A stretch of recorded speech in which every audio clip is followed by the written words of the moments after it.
Turning to some more news now, let's put our attention towards the Middle East. Israel continues to ramp up its resumption of the war in Gaza.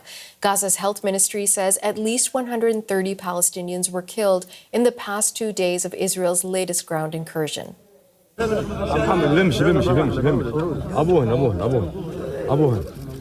These Palestinians are mourning their loved ones lost after strikes on Gaza City. Israel is signaling it will intensify its ground operation and is threatening to take over more land in the territory, some of it permanently, if Hamas doesn't free all the remaining Israeli captives. CBC's Crystal Gamansing has more from Jerusalem.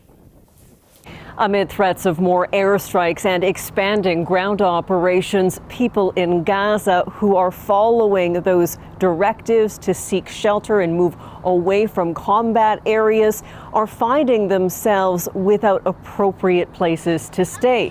Those who move towards Gaza City are literally in a garbage dump. They shared images of their location and talked about the challenges they're facing dealing with the lack of food, water, fuel, and appropriate housing. Now, as Israel focuses its military attention on Gaza, it's also splintering that attention. Israeli Prime Minister Benjamin Netanyahu and the Defense Minister Israel Katz have instructed troops to act with force against what they call terrorist threats coming now from Lebanon. It has been several months, more than 3 months, since there's been any military interaction on that border, but early this morning, that peace was also disturbed. The UN peacekeeping group known as UNIFIL noted 4 projectiles coming from Lebanon going towards Israel. Now, Israel responded and said it will continue to respond with force. A number of people in Lebanon were killed.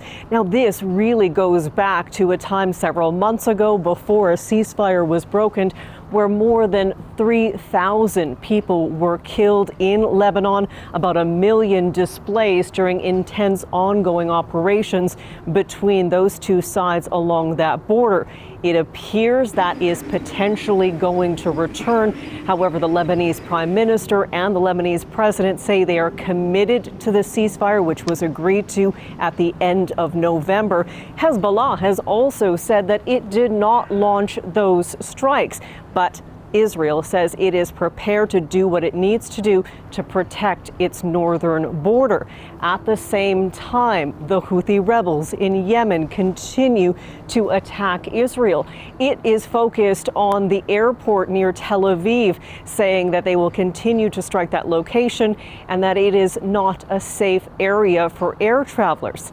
This all comes at a time when people here in Israel are growing increasingly frustrated with their government policies, and focus on the military and military strength rather than returning the hostages. There will be more protests tonight, with that being their main focus. Crystal Gamansing, CBC News, Jerusalem.